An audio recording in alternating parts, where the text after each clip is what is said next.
আসসালামু আলাইকুম, সবাইকে শুভেচ্ছা অভিনন্দন জানাচ্ছি সুলতানা সুফেলেস লাইফে। আজকে আমরা আমার বড় আপুর বাসায় দাওয়াত খাইতেছি। এখানে অনেক রকম অনেক আইটেমের রান্না হবে, আর সব রান্নাগুলো এক এক করে আপনাদের সাথে শেয়ার করার। প্রথমে চিংড়ি দিয়ে সবজি রান্না করব, ওটা শেয়ার করতেছি। এই সিজনে বর্ষার সিজনে যে কয়টা সবজি পাওয়া গেছে ওগুলোই আনার ট্রাই করলাম। সেই সাথে এখানে দেখেন অনেক রকমের সবজি কিন্তু দেখতেই পাচ্ছেন রান্না হচ্ছে। কড়াইতে পরিমাণ মতো তেল দিয়ে দিলাম। সেই সাথে লাকড়ি চুলার রান্না কিন্তু খুবই টেস্ট আর মজাদার হয়, সেটা আপনারাও জানেন। পরিমাণ মতো পেঁয়াজগুলো যখন বাদামি কালার হচ্ছে সেখানে দিয়ে পরিমাণ মতো লবণ, গরম মশলা, এলাচ, দারচিনি, তেজপাতা সবগুলোই দিয়ে দিছি। আর সবাইকে বলে দিচ্ছি আবারও আমাদের এই নতুন নতুন ছোট ছোট ভিডিওগুলো যাদের কাছে ভালো লাগবে অবশ্যই আমাদের ভিডিওতে লাইক, কমেন্ট, শেয়ার।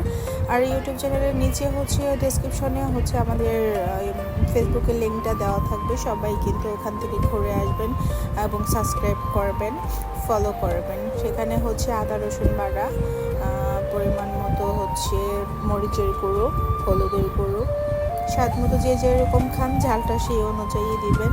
আর চিংড়ি আগেই চিংড়িগুলো আমি কেটে ধুয়ে রাখছিলাম। চিংড়ি এবং কাঁচামরিচ কেটে দেই নাই, আস্তে আস্তে কাঁচামরিচ দিয়ে দিলাম।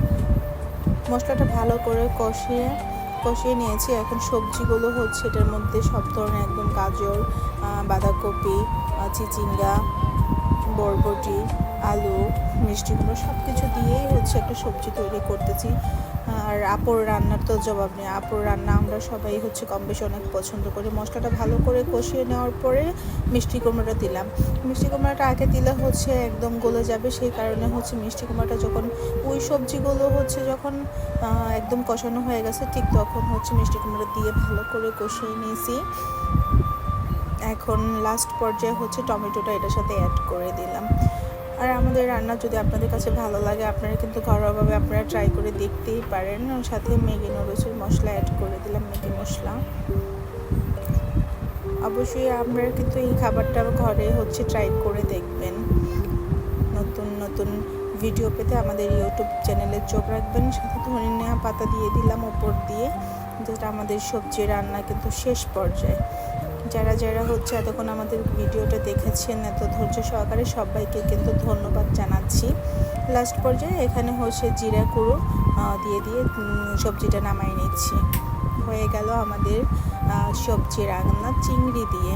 সবাই ভালো থাকবেন, আল্লাহ হাফিজ।